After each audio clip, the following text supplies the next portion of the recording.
Hello, lovely people. We thank God for another privilege to be among the living. It is by His grace and His mercies that we are alive. The God, the keeper of our life, be glorified now and forevermore. I want us to talk about choosing a life partner. As you already know, I am a lady that loves to inspire others because of what I've been through and what I've learned from others as well.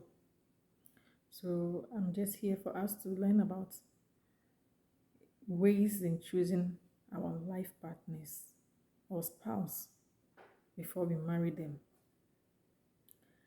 I got married not quite long ago, so as I talk about this issue, I talk out of experience that I learned from others that are also in marriage for long and what I myself have experienced in my marriage. So one, before you choose a person as your life partner, look out for someone who has the same faith with you. If you are a child of God, don't go out for someone who is not a child of God. We have churchgoers and we have sons of God.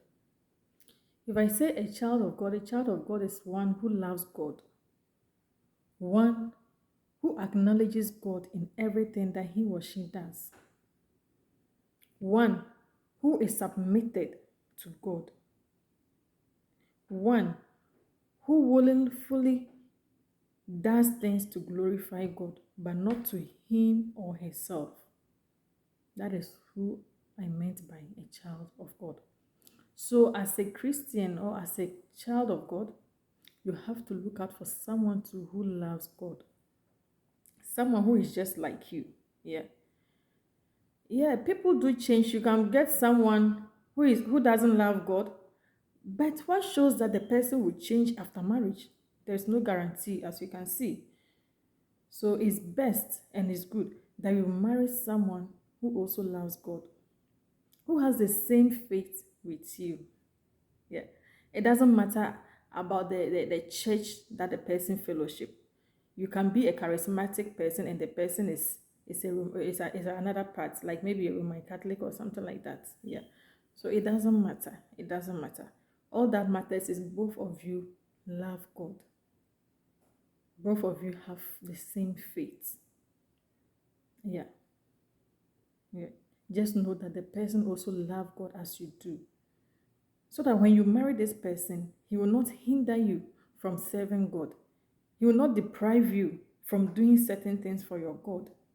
There are some people that because they married someone who didn't love God as they were before they married, you see that when it gets to giving, like maybe giving out, helping the needy, or maybe doing something, giving out towards the kingdom project or kingdom business, their partners will be preventing them. That why are you giving this amount of money to this person for church or for the kingdom business? Don't you think that we will need this money for our project? Don't you think that we need this money to cater for things in the home or to buy things for the family or other things? You understand? So it will be a challenge to you that love God, you that believe in giving. You understand? So you have to know someone, get to know the person very well before you marry such a person. Before you marry such a person, don't let anything come between you and your God. As Paul said, that what can separate us from the love of God?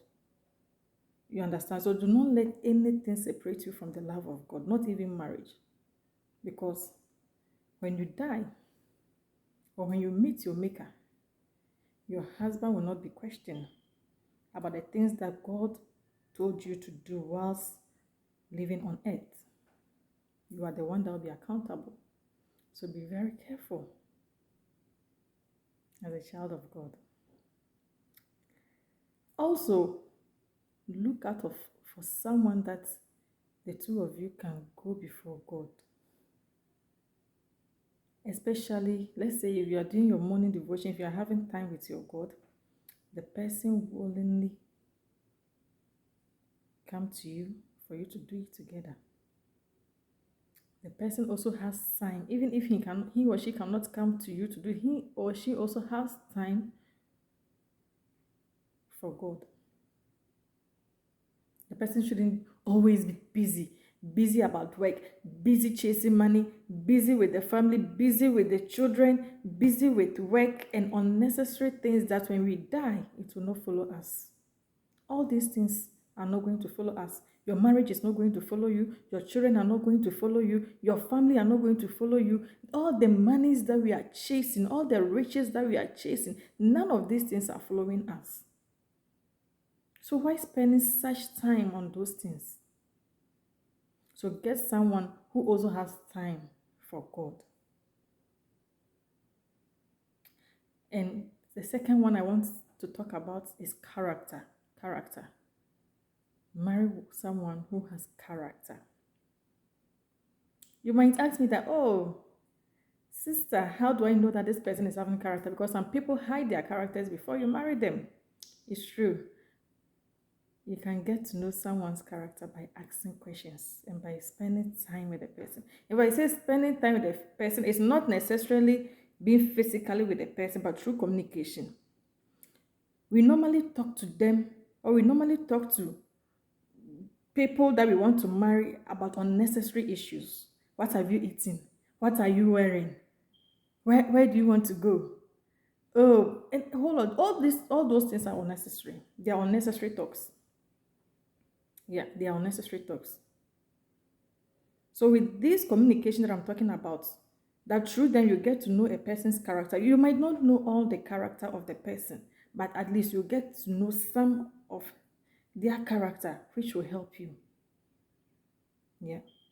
You can throw questions whilst communicating with, oh, like, what if someone, I'm trying to come out with a question like, what if, oh my dear, what if someone owes you money and the person is not having the money to pay, and you also need the money? What will you do?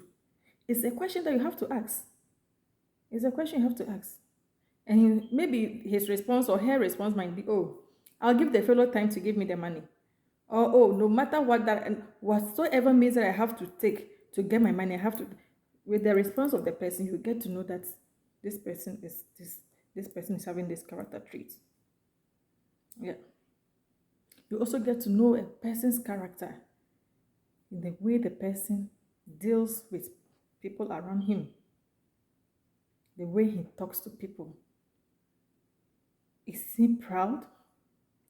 Is he sure of himself? Because there are some people that are sure of themselves. They think that they are always right. They are always right. Even when they are wrong, they think they are right.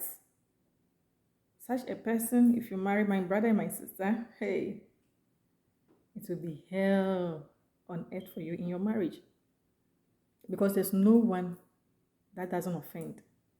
As the two of you are coming from two different backgrounds, definitely you will offend one another. So as you offend your partner, or as your partner sees that you have offended him or her, apologize and try not to do the same again. You are not too big when you say, I'm sorry. I'm not too big when I kneel down to beg my partner. No. But in order for us to enjoy the marriage, you have to do what it takes to be happy in your marriage. So these are the few points that I've come out with. In my subsequent teachings, I'll explain more as in how to choose a life partner for marriage. Thank you very much, my fellow listeners and viewers. May God grant us the grace to choose a life partner. God bless you, and I love you. Have a wonderful day.